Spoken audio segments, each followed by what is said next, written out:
Hello, BookTube, and welcome to your daily science fiction magazine, or SF magazine. And I'm recycling back, or returning back to Thrilling Wonder Stories. Another fabulous cover, and this again is the British edition. This is numbered 103, so it's not dated, but I did find out the date is April 1954, and it corresponds with winter 1954 for the American edition. Now, the reason why I've sort of cycled back to this again was one of my subscribers, made a note and found, and I completely forgot about the internet speculative database, which is a really good website for science fiction.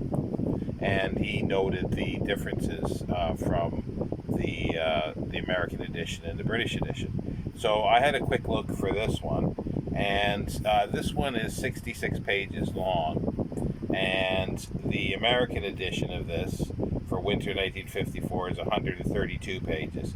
So there are big differences in this. There's no letters columns, there's no essays, there's no articles. There was a Philip K. Dick story in the American edition that's not in here. This one contains, again, just 4 stories, a featured novel, they call it, Second Landing by Murray Leinster. A hugely prolific author. Murray Leinster was his pseudonym for William Fitzgerald Jenkins, and he wrote romance, he wrote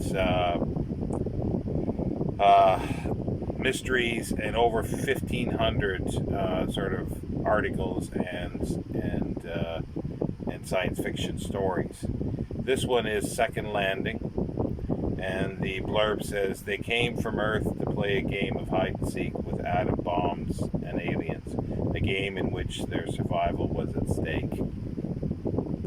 Now, and the short story is Daughter by Philip Jose Farmer, a sequel to Mother, the career of one of Mother's daughters. I'm not sure of this story. I don't think I've read it. I don't recognize it. Philip Jose Farmer's, I guess, one of his, there's Day World series, but my favorite is the River World series, which is due another reread at some point. And then there's Lou Kila, The Dreamers, the little man who wasn't there helps a couple who were there. He wrote very little, as I can tell, just only a few stories. And then there's Moon Dust by Oliver Sari, and the blurb says he found that the moon was the stuff of which dreams were made. Again, not a prolific author, wrote for a few things, names that I'm not familiar with, and there's other ads in here. There's correspondence schools on the inside of the front cover, and then there's the Charles Atlas ad again on the back. But it's just these wonderful covers. They are a very stripped down version of the American edition, but it's still quite nice. And this one does have a few illustrations in. This one's just very, very good illustrations. See what else there is here. Yeah, there's more there, and